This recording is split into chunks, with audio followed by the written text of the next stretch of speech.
If you are new to the channel, then subscribe the channel and press the bell icon for further notification. Okay student, welcome you all to this new lecture in machine series. So today again we will be solving from question number 186 to question number 191. Okay, then let's try to solve these 6 questions. The locked rotor current in a 3-phase star connected 15 kilowatt 4 pole to 30 volt 15 Hz induction motor at rated condition is 50 ampere. Locked rotor, that means rotor is blocked. Okay, so the current at that condition is 50 ampere. Neglecting the losses and magnetizing current, the approximate locked rotor line current drawn when the motor is connected to 36-57 Hz.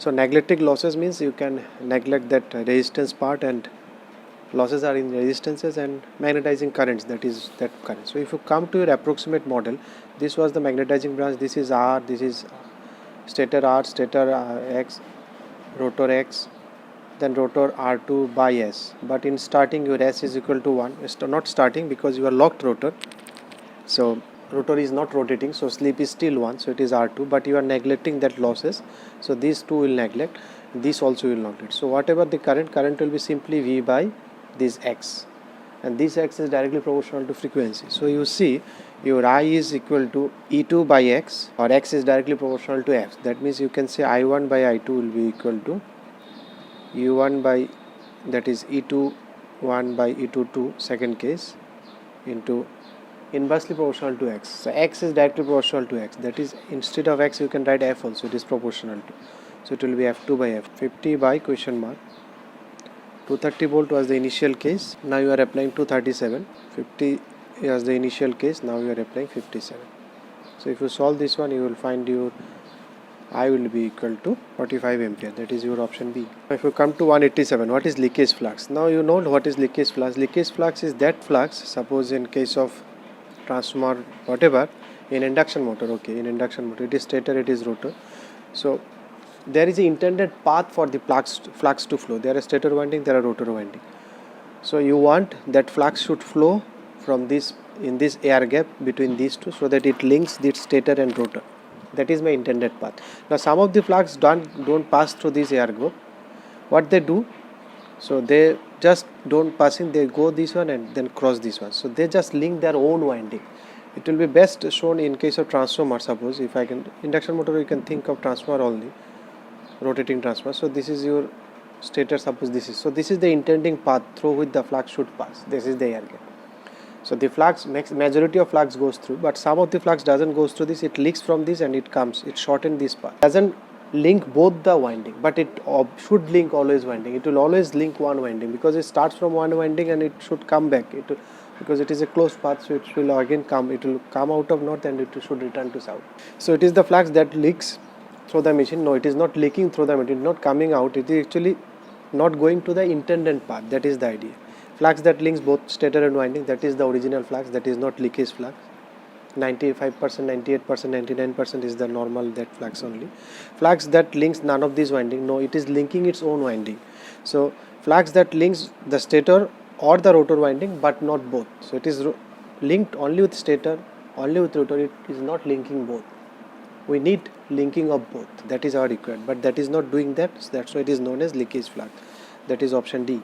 Now if you come to 188, a 4-pole induction motor supplied by a slightly unbalanced 3-phase 50 Hz source is rotating at 1440 rpm.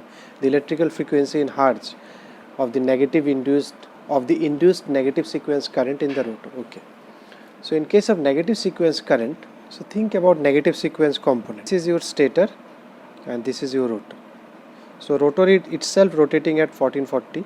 Stator magnetic flux is rotating at ns. This is for positive sequence. So if you see negative sequence, it will be rotating in negative in this direction.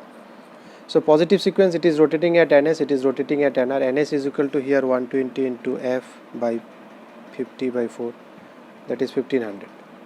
So this is rotating at 1500. So you can say positive sequence relative speed is 60, that's why it is cutting at 60. We say that's why it is the frequency of this one, that is s into f. We say what is the difference, that say. Now here you say in case of negative sequence, what is happening? Now at what rate it is cutting?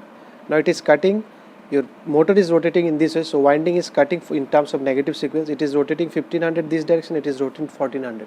So these are opposite to each other. So the net cutting of these, so from this winding respect, it will think that it is cutting at 1500 plus 1440. So total speed will be added.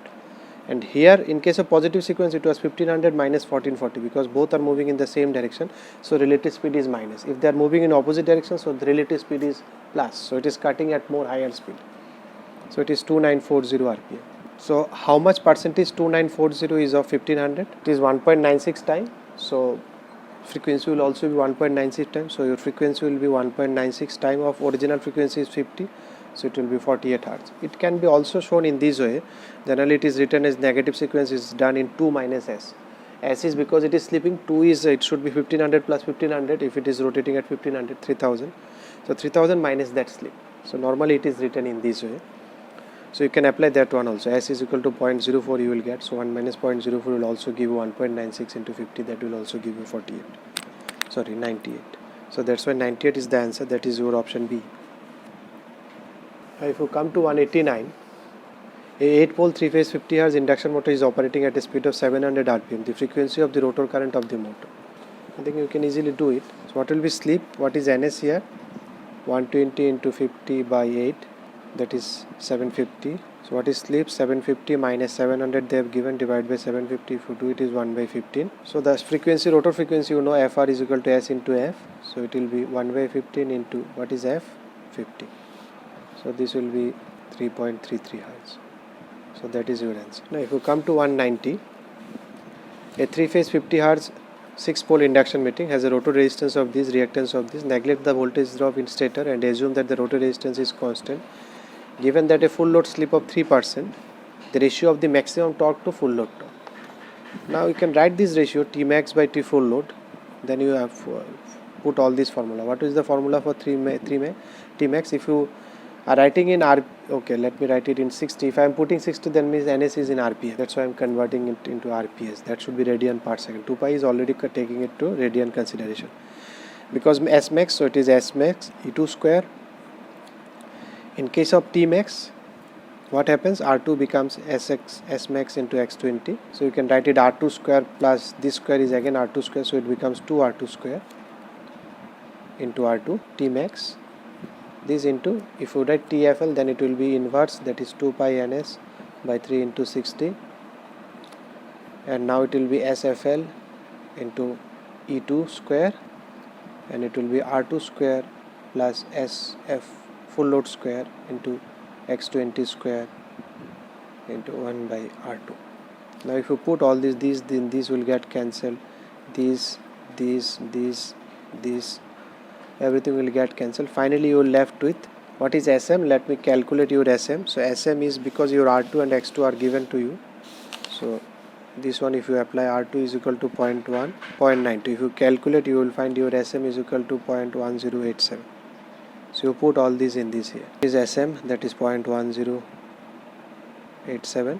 This is R2 square 0.1 square. SFL they have already given 0.03. 20 is also given 0.92. SFL is given 2 into R2 square, and then SFL is given 0.03. So if you solve it, find it is 1.949, that is your option C. In question number 191, a 3 phase 4 pole self excited induction generator is feeding power to a load at a frequency of F1. If the load is partially removed, the frequency becomes F2. If the speed of the generator is maintained at 1500 rpm in both the cases. So your rotor speed is given 1500 rpm and it is an induction generator. So your rotor speed is given 1500 rpm. So obviously because it is a generator, so your synchronous speed NS should be smaller than 1500 rpm. So now if you put NS frequency 50, because all the options are with 50, so then it is 120 into F is 50 by pole is 4 pole. So this is also 1500. So in order to satisfy this condition, NS should be less than NR. That means your frequency should be less than 50. So both your F1, F2, that should be less than 50. That is must be done. Then only there will be generator. Because in both cases it is generator. One with full load, one with half load, that is partially loaded. So in both this it should be less than 50. That means it is obviously option C. And you can also see it in this way. F1 is due to full load, and if your load is partially removed, that means lightly load. So if you load it less, then your frequency will be more. So obviously F2 will be more, because this one you know, because load is directly proportional to your frequency. If you increase your load, inversely proportional to your frequency. If you increase your load, your frequency must be dropped. You can think it of riding a cycle. If you take more and more people on your cycle, then your cycle frequency, the pedal frequency will be less because it will take more time for you to rotate. So that's why if you increase your load, your frequency will be less. You remember it that way. So in F2 your load is less, so that's why F2 is greater. And if you removed your load, that means if you reduce your load, so your frequency should increase. So you can see it is option C. If you like the video, then press the like button and please give your valuable comments in the comment section.